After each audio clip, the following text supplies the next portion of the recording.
Claro que eu começo por agradecer o convite, manifestar a minha satisfação por estar aqui uma vez mais.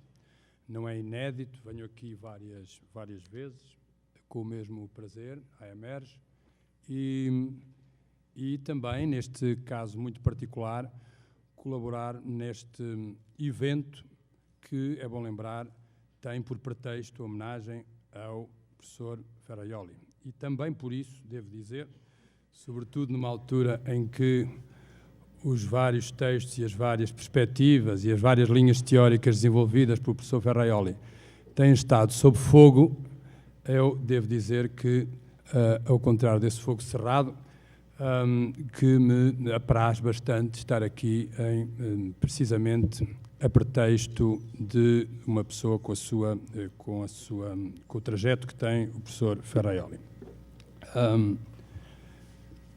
É bom, convém talvez, começarei por aí, é bom lembrar que as próprias teorias, os próprios conceitos têm uma historicidade e que, se é certo que podemos e que devemos julgá-los à luz dos critérios de hoje, é bom lembrarmos também de que houve momentos certos e que determinadas teorias são desenvolvidas e são apresentadas em contextos muito precisos.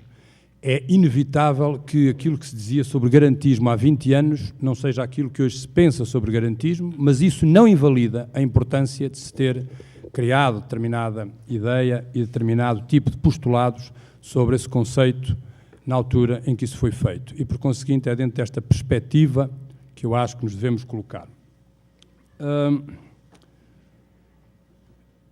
Eu, contrariamente ao que costumo fazer, que não gosto muito de começar por, muito obrigado, por assumir as minhas pré-compreensões, prefiro que elas fiquem mais ou menos explícitas, eu vou fazê-lo.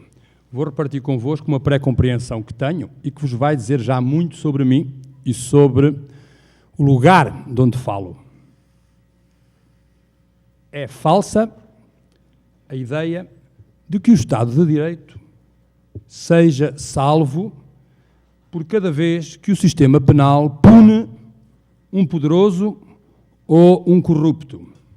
Por mais que custe à chamada opinião pública, o Estado de Direito só é, em meu entender, salvo de cada vez que um poderoso ou um corrupto são punidos no decurso de um devido processo legal. E considero que o contrário disto é populismo puro e que não há outra forma de entender o problema. Creio que fica bem claro o lugar de onde me situo. E isso permite, como sempre, quando assumimos o lugar de onde falamos, que as vossas concordâncias, mas também as vossas discordâncias, sejam mais claras. Estamos todos à vontade para isso, de resto, é seguramente para isso que aqui estamos.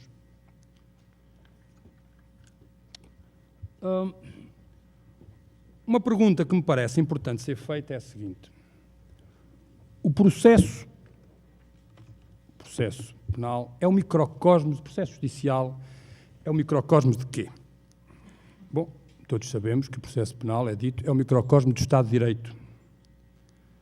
Mas estaremos seguros de saber o que é hoje o Estado de Direito? Esta é a pergunta que me parece importante. Normalmente, rematamos com a definição da meta. O processo penal tem como meta a sua adequação ao Estado de Direito. Mas damos por adquirido, que todos sabemos o que é o Estado de Direito, que o Estado de Direito tem uma Constituição mais ou menos inamovível. E, no entanto, ele move-se. Desde logo move-se porque é inevitável, porque ele tem uma Constituição dual, Estado, Direito, que não são propriamente conceitos estanques, que se movem, e, por conseguinte, o Estado de Direito move-se também. Isto quer dizer, então, o seguinte, quer dizer que quando dizemos que o processo é o microcosmo do Estado de Direito, isto quer dizer duas coisas. Embora a doutrina e o senso comum doutrinário tenham, por tendência, a retenção de apenas uma dessas ilações. A primeira ilação é uma ilação de correspondência, ou seja, dizer que o processo é o microcosmo do Estado de Direito quer dizer que ele deve correspondência ao Estado de Direito. Que ele deve correspondência, que ele deve adequar-se, deve-lhe adequação. É uma questão de correspondência. Mas há uma segunda circunstância, que é não a dimensão da correspondência, mas é uma dimensão de contingência. É que, então, por definição, tudo aquilo que afeta o Estado de Direito afeta sem remissão o processo. E este aspecto, que digamos que é partir do outro ponto de vista, é igualmente importante. E, por conseguinte, quando nós tendemos a achar, bom, nesta parelha, neste binómio, há um elemento que é o elemento estanque, que é a meta-referencial, que é o Estado de Direito, e a outra parte do binómio é a parte em agitação permanente. Uma espécie de adolescência tardia, o processo, e o processo tende, batalhamos todos para que o processo se encaixe naquilo que um Estado de Direito que nós imaginamos quieto e estanque espera dele. Só que vamos supor, e de resto devemos mesmo admitir, que esse Estado de Direito não está quieto, que ele se move durante essas fases da adolescência tardia do processo penal, durante essa tensão que leva o processo penal a tentar corresponder ao Estado de Direito. Quem nos garante que o Estado de Direito está quieto, imune, à espera do processo que lhe deveria corresponder? Não está. O Estado de Direito move-se. E movem-se, portanto, os conceitos que normalmente têm acolhimento ou que são conotados com o Estado de Direito. E esse é, desde logo, um problema importante que é normalmente omitido e que me parece importante, o elemento da contingência. Se assim é, importa pensar o que é hoje concretamente, esse Estado de Direito, relativamente ao qual o processo, todo o sistema de garantias deveriam adequar. Muitos autores, inclusive o nosso homenageado, entre outros, Danilo Zolo, Pietro Costa, mas o próprio homenageado, Luigi Ferrajoli, têm falado de crise a respeito do Estado de Direito. Claro, o diagnóstico de crise em que cada um deles desemboca tem muito a ver com a ideia de Estado de Direito de cada um deles parte. Ferrajoli também acha que há uma crise do Estado de Direito. As caracterizações dessa crise são várias.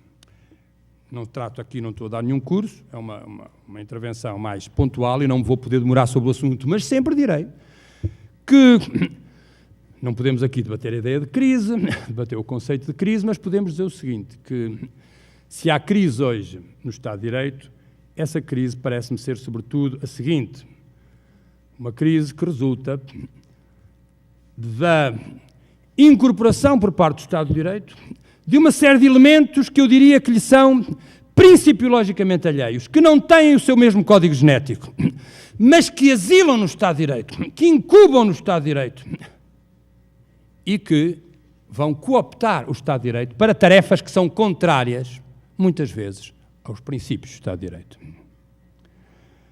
De onde haver crise no Estado de Direito hoje, essa crise resulta daquilo que, em termos um pouco biológicos, perdoem-me, aliás, não me perdoem, não tenho que pedir perdão por estar a aplicar conceitos mais biológicos, nem me acusarão de determinismo, mas aplicando uma terminologia mais biológica, eu diria que o Estado de Direito está em crise, se crise está, por via da sua condição de hospedeiro. Ele é hospedeiro. E, como todas as funções de hospedagem, ele pode hospedar uma série de elementos.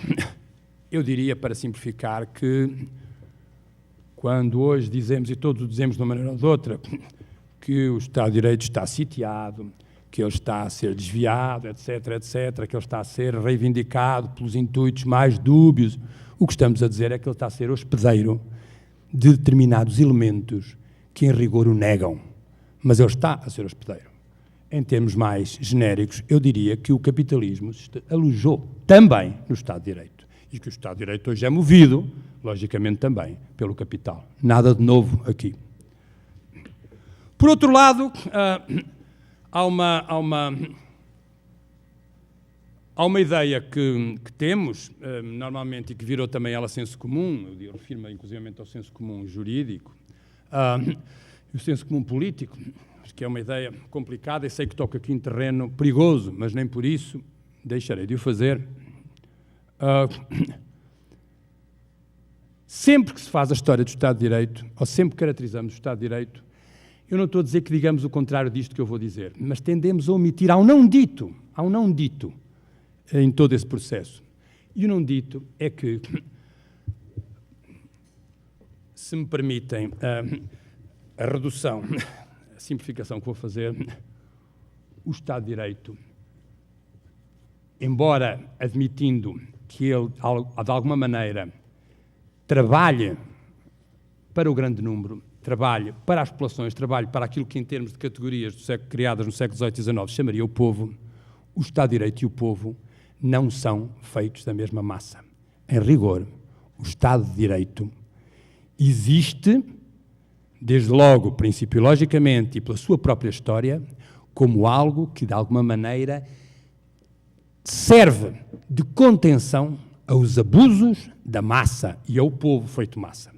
Isto, quem conhece a realidade do Estado de Direito, basta lembrar que o Estado de Direito, em termos formais, foi nascer na Alemanha por algum motivo, porque em França ele não tinha condições para nascer, porque, efetivamente, todo o clamor revolucionário não era de forma de finais do século XVIII e toda a situação do início do século XIX não era de molde a forjar um Estado de Direito. Então ele foi nascer na Alemanha. Isso é uma história interessante, que deixarei para outra ocasião, mas que nos diz bem que, efetivamente, o Estado de Direito foi forjado, de alguma maneira, sempre a partir do receio. O receio do clamor popular, o receio do povo feito massa, o receio do grande número.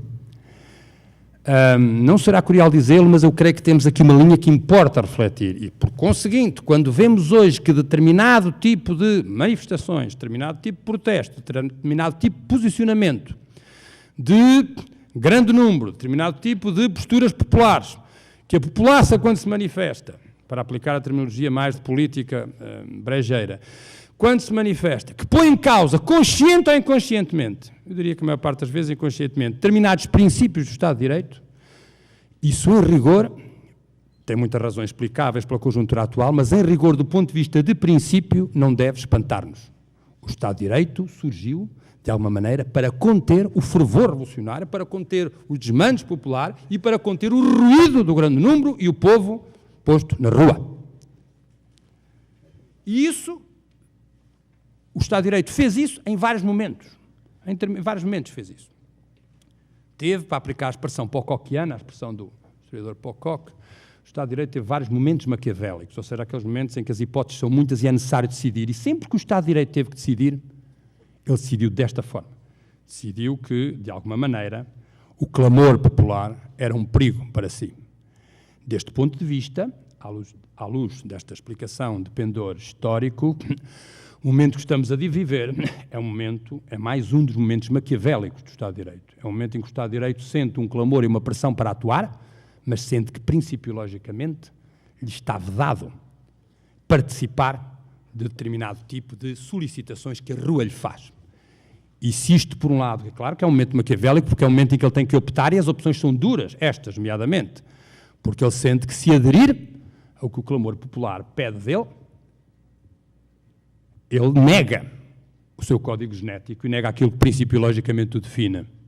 Por outro lado, a sua mera contenção e a sua não participação nos desafios da contemporaneidade podem condená-lo absolutamente à sua ineficácia e à sua irrelevância. E é neste momento maquiavélico, quanto a mim, se situa hoje o Estado de Direito, e é este momento maquiavélico que não deixa de afetar, por conseguinte, os elementos de processualidade que estão fatalmente, de acordo com a minha acessão inicial, ligados àquilo que acontece também no Estado de Direito. Claro que, para o processo judicial, o problema coloca-se desta forma. Uma coisa é, por definição, o processo ser o microcosmo do Estado de Direito. Outra coisa é o processo ser o microcosmo de um Estado de Direito em que se alojou o capitalismo. É completamente diverso. E esse é o problema que se coloca atualmente. Até porque esse facto, que não é mais do que uma expressão daquilo que o capitalismo sabe fazer, que é a sua permanente incubação, a sua permanente instalação, mesmo naquilo que o nega, e a cooptação daquilo que o contesta ao seu próprio serviço, isso tem produzido uma série de acoplagens intersistémicas que perturbam também e que acontecem no âmbito do Estado de Direito.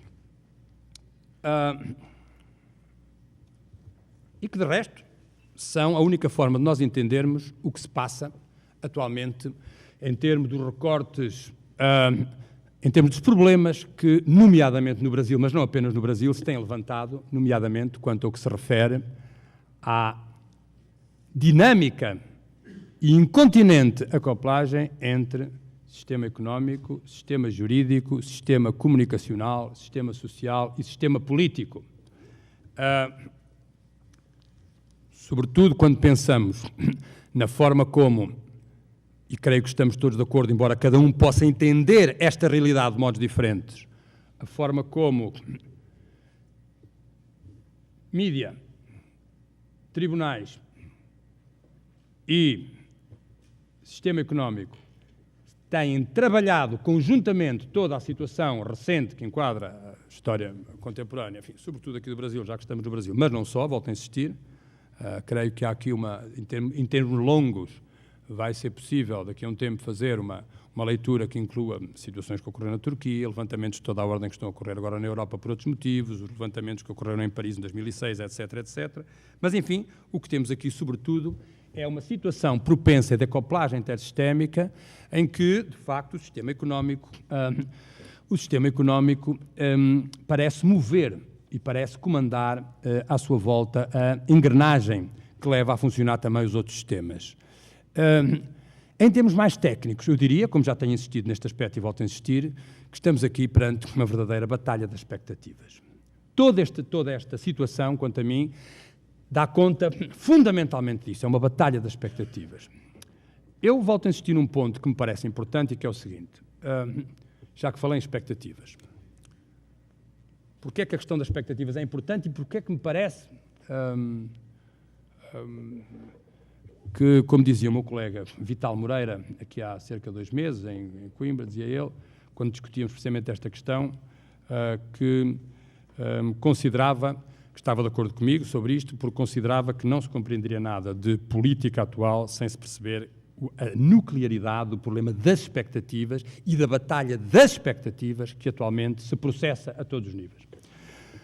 Quando falamos de processo, nós estamos habituados a falar no dispositivo probatório, eu tenho insistido em que aquilo que chamamos o dispositivo probatório comporta, pelo menos, 2 mecanismos de cariz diferente.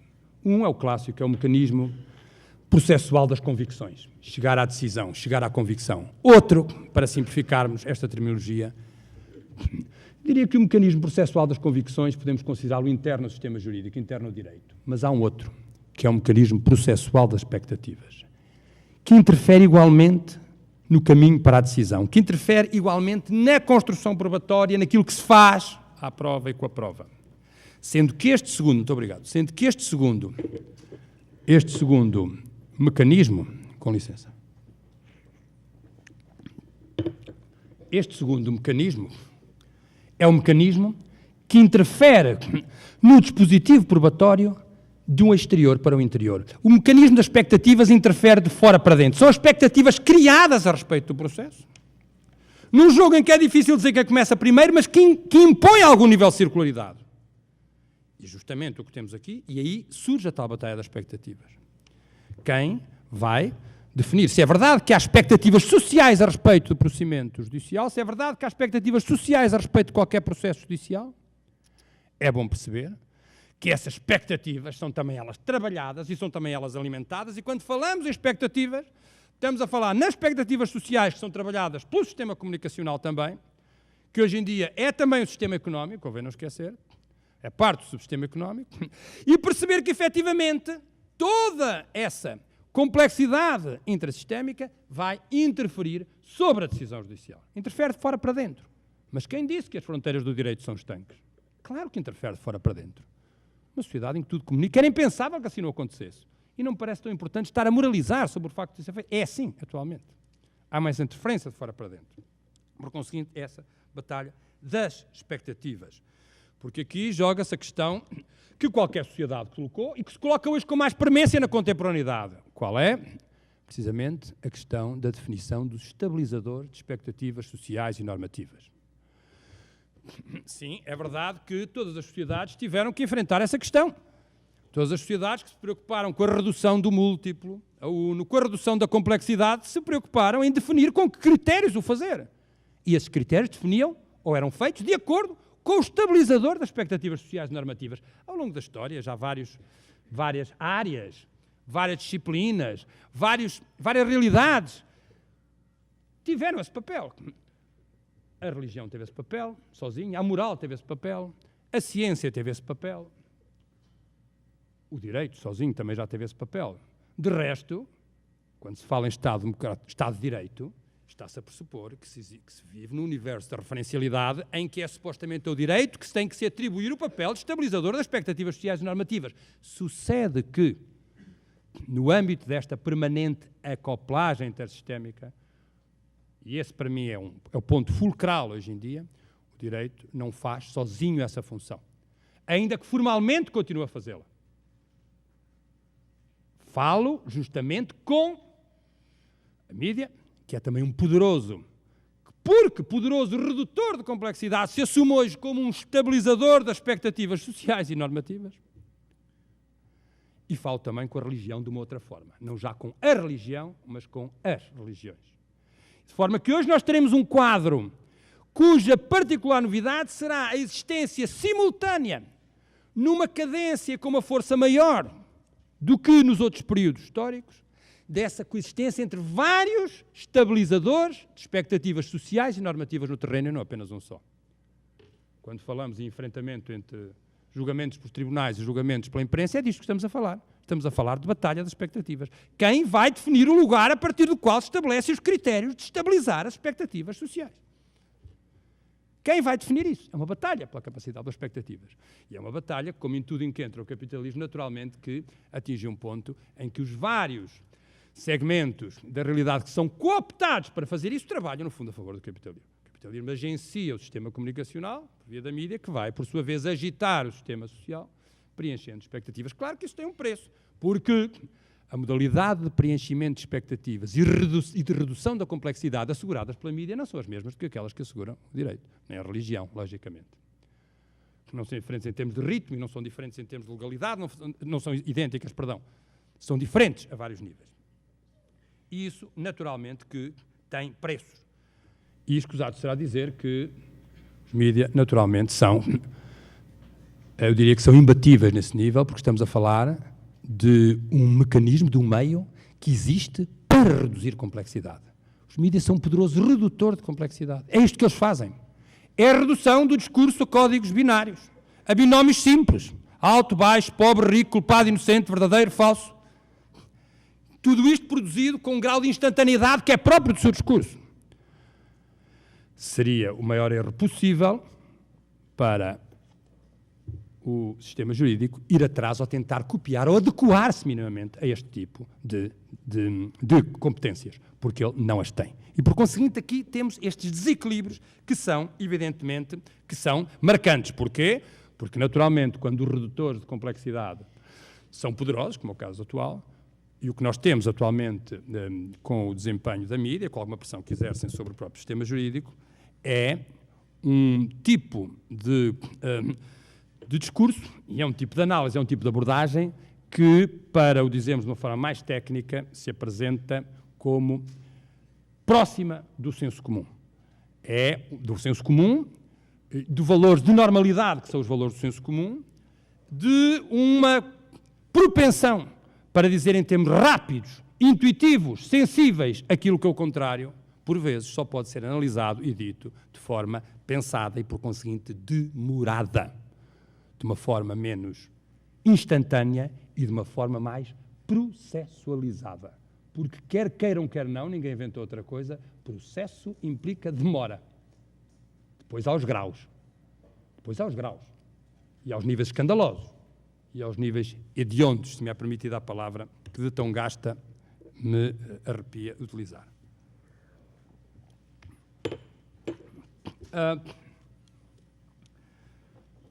Ora, naturalmente que este caldo de mobilizações de vários sistemas, do sistema comunicacional pelo sistema económico, por sua vez provocam o sistema social, e que já por si desiludido com o sistema jurídico, provocam caldos, provocam protestos, mas não admira que também por via dos protestos, também por via da contestação, parece a certa altura haver uma equivalência entre, ou melhor, parece que a própria contestação e o próprio protesto não conseguem descolar do senso comum. Em que sentido? No sentido... Enfim, parece que este sentido era um sentido perigosíssimo, esta mesa avançava no sentido perigosíssimo, em direção ou ao vazio ou à desgraça. Enfim, não sei. Mas, enfim... E justamente no sentido seguinte, no sentido que a própria contestação, ela tem uma forte adequação a valores do senso comum. Os códigos binários, os fetiches das oposições fáceis, os culpados e os inocentes, o verdadeiro e o falso, e uma que nos últimos tempos, me confesso que me preocupa mais, os virtuosos e os corruptos. Eu devo dizer, sem estar aqui a querer aborrecer os presentes com grandes questões, grandes pudores históricos, que a parelha virtude-corrupção tem uma... A parelha virtude-corrupção é tudo menos inocente. E a parelha virtude-corrupção é uma parelha que é absolutamente clássica, do ponto de vista... vem desde os clássicos, desde a antiguidade. Os romanos trabalharam muito com a questão da virtude, com a virtus, de alguma maneira, o próprio pensamento republicano tem, sobretudo depois dos trabalhos de Maquiavel, tem na parelha virtude-corrupção um dos seus ícones, um dos seus topoi, mas é bom lembrar, de forma forçosamente telegráfica, que a oposição entre virtuosos e corruptos, gradualmente, e o Pocock explica isso muito bem, à medida que foi acompanhando o próprio trajeto do republicanismo cívico, Atlântico acima e Atlântico e lateralmente, quer em direção ao pensamento republicano inglês, escocês, quer depois no republicanismo tal como ele se apresenta depois na América. O que nós verificamos é que virtude e corrupção apoiam-se sim, mas gradualmente dentro da mesma matriz. Os virtuosos e os corruptos são, por um lado, os corruptos são os corruptos do sistema, os que corrompem o sistema. Corrompem o sistema económico, corrompem o capitalismo. E os virtuosos são aqueles que o exercem bem. Ou seja, a virtude não está de fora do sistema. A virtude e a corrupção são uma oposição intrasistémica dentro do próprio sistema. Isto é o que nos diz, gradualmente, podemos depois, numa outra altura, analisar isso, mas é o que nos diz todo o historial da parelha virtude-corrupção. E, naturalmente, que o desconhecimento deste aspecto e da complexidade da parelha é que promove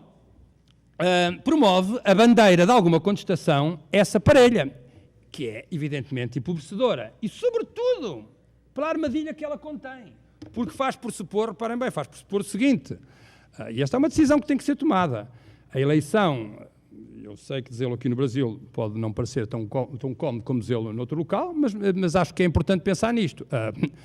Afinal, a eleição da corrupção como alvo, quer do combate, quer enquanto combate à corrupção, quer da contestação e da eleição da corrupção como expressão de um sistema que não funcionaria.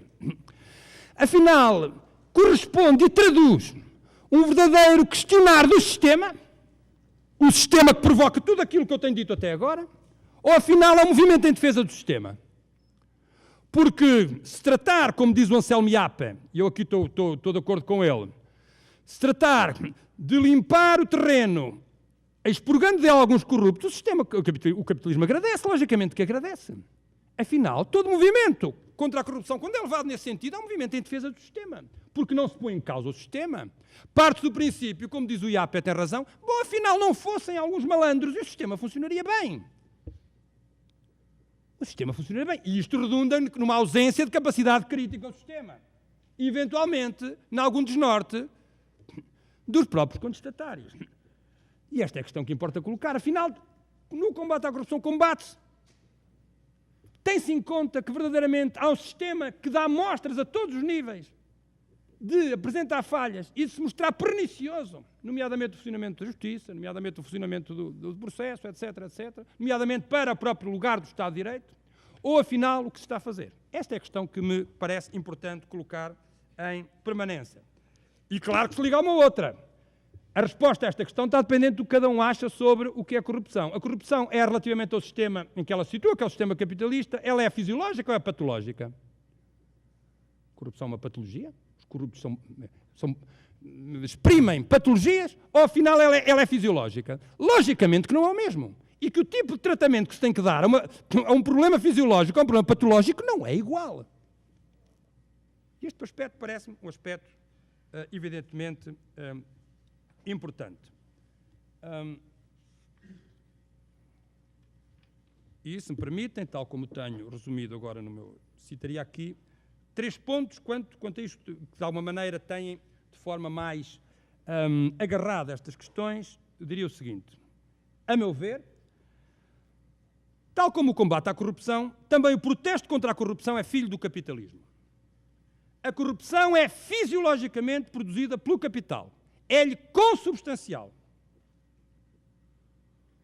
Eu peço imensa desculpa ao nosso presidente da mesa, o Sr. Diego Malan, todos presentes, pelo exemplo chão que eu vou dar, pelo exemplo talvez um pouco demasiado informal, sobretudo para um português, mas vou dá-lo na mesma. Quando, por vezes, a sensação que tenho, quando o objetivo de qualquer luta e quando se atira para a corrupção todo o problema da atualidade, se não fossem os corruptos, estaríamos bem, faz-me lembrar, dizer, mas como é que é possível o sistema ter corruptos? Faz-me lembrar, é como se alguém tivesse uma casa de meninas e não quisesse que existissem nódoas nos sofás. Não quisesse que existissem manchas nas cadeiras. Há determinados aspectos que são preços a pagar por. Esse é o mesmo problema. É expectável que um sistema deste, que uma economia capitalista deste ano não tenha corruptos. Vamos resolvê-los, mas vamos perceber, efetivamente, que eles são também fisiológicos. E, por conseguinte, é bom pensar mais fundo, e pensar mais fundo é questionar verdadeiramente o sistema também. Prossigo. O caráter fisiológico e não apenas patológico da corrupção é o não dito do sistema capitalista e é também o não dito da autodesignada contestação antissistema. A eleição no seio das chamadas contestações genericamente ditas antissistémicas da corrupção como alvo pode também, mais ainda, perversamente, considerar-se produzida pelo próprio capitalismo, que tem ainda essa capacidade de produzir a contestação a si próprio e de incorporar e de estimular, inclusivamente. Sai de dentro dele. Passa a estar em causa expurgar o sistema dos seus próprios corruptos e não eliminá-lo, ou sequer cogitar em conceber alternativas a um sistema que manifestamente apresenta problemas que têm a ser resolvidos. Problemas básicos, problemas de injustiça económica, problemas de justiça social, que são problemas inerentes ao próprio sistema capitalista. Face a isto, creio que o sistema jurídico tem que decidir como se quer comportar. Tem que decidir se quer ser o redentor de promessas incumpridas, patrocinando a vingança popular face à desigualdade socioeconómica persistente, por intermédio do sacrifício de alguns privilegiados na barra dos tribunais, algo que o sistema económico nunca foi capaz de levar a cabo, e houve várias teorias económicas sobre isso, sendo certo que, se persistir nesse caminho, o sistema jurídico se arrisca a ser, perdoem-me a expressão, o idiota útil de serviço, uma expressão que o Lenin utilizava. Arrisca-se a ser o idiota útil de serviço. Por sua vez, os protestos, absolutamente legítimos e de alguma maneira saudáveis em sociedades do arco do contraditório, os protestos têm que decidir se querem ser os faxineiros de serviço de um sistema que se arrisca a ser o primeiro beneficiário com uma purga no seu interior, na certeza do seu robustecimento e do desvio das atenções das suas fragilidades e desmandos para uma responsabilização personalizada de alguns dos seus arautos. Se persistir neste caminho, o protesto arrisca-se a ser também ele mais um idiota útil da mercadoria. Muito obrigado, Sr. Presidente. Vou abreviar. Ora, de alguma maneira,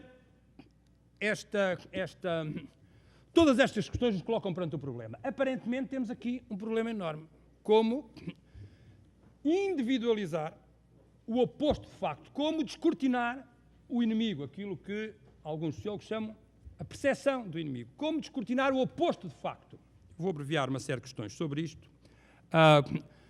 No fundo, a questão que se coloca é como descortinar os verdadeiros operadores de mudança hoje em dia.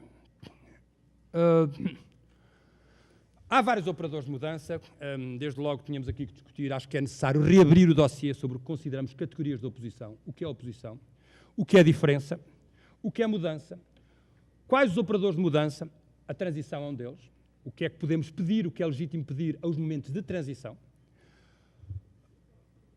Há uma outra proposta que tem tido algum acolhimento, no sentido de perceber onde está a verdadeira mudança, como forjá-la uma verdadeira mudança, nomeadamente mudança face ao senso comum, face ao estado da situação.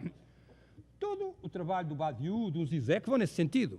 O Badiou fala na recuperação do evento, perceber onde é que temos um evento, algo verdadeiramente marcante e que corte verdadeiramente com a situação, que marque uma diferença.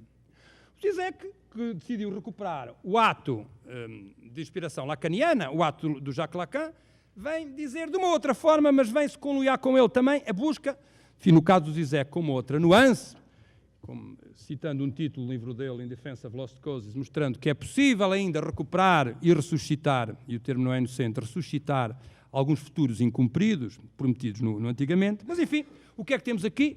Temos aqui, sobretudo, a busca de situações de ruptura. Dizem eles que o que é fundamental é perceber quais são os mecanismos, os conceitos verdadeiramente de ruptura, verdadeiramente revolucionários hoje em dia.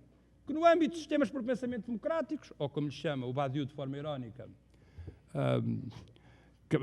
capital a parlamentares, como é que seria possível construir essa opção? Como quebrar os consensos em que as próprias democracias forjam, como estimar uma ruptura com os próprios sensos comuns?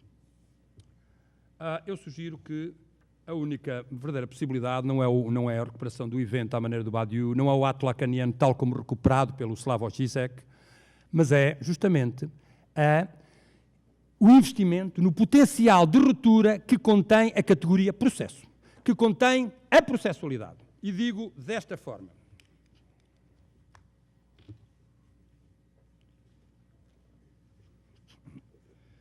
Porque em bom rigor, o processo é um organizador da diferença. O processo, qualquer processo, o que faz é organizar a descontinuidade. O contraditório é isso mesmo. É uma tentativa de organizar fluxos descontínuos, saltando para lá das categorizações simples de oposição e negação. O processo decide, o que já não é pouco. E, sobretudo, pense o seguinte, mesmo pondo a hipótese em termos zizekianos, se aquilo que importa é assegurar uma ruptura, é que cada época assegura uma ruptura com o existente, com o estado da situação, com o senso comum, com os consensos pardacentes e com o chamado regime de opinião, então, se o que se busca é um efeito de contraste, então em sociedades em que o aspecto dominante são as pulsões mediaticamente estimuladas e capazes de sacrificar princípios basilares, garantias básicas de toda a ordem, capazes de sacrificar a própria processualidade jurídico-formal, há boas razões então para achar que se queremos uma ruptura com esta propensão para pensar rápido, intuitivamente, para fazer aquilo que eu costumo chamar um pensamento mais de evidência do que da prova, então se queremos uma ruptura com o estado da situação que julga no momento imediato, que pune sem culpa formada, que tende a queimar garantias em nome de celeridades, transações, então a ruptura com isto é o processo. Porque o processo implica hiato. E isso que por vezes é dramático, é uma força. Implica demora, porque a demora é consubstancial, porque não pode decidir no ato. E isso que por vezes pode ser dramático quando levado ao extremo, é uma garantia. E por conseguinte, o processo tem estas valências. E o processo, deste ponto de vista, é um verdadeiro operador de mudança se, enquanto, ele assumir uma faceta que eu reconheço que é muito impopular, mas que é imprescindível. O processo que o é tem que ser um defraudador de expectativas. Perdoem-me a secura, a frieza. Ele tem que defraudar expectativas.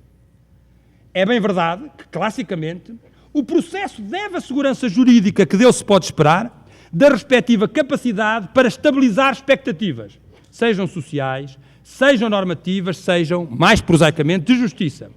Pouco importa. Essa conexão tem que ser repensada de acordo com o que é hoje o modo de produção de expectativas. Não podemos limitar-nos a esgrimir a frase feita da correspondência entre processo, certeza do direito e expectativas sociais a esse respeito. A verdade é que o processo hoje, para ser devido e legal, tem todo o interesse em desligar a sua função dos atuais quadros da expectativa. Será essa uma das suas maiores glórias. Pedir-lhe sangue e ele oferecer contraditório. Muito obrigado.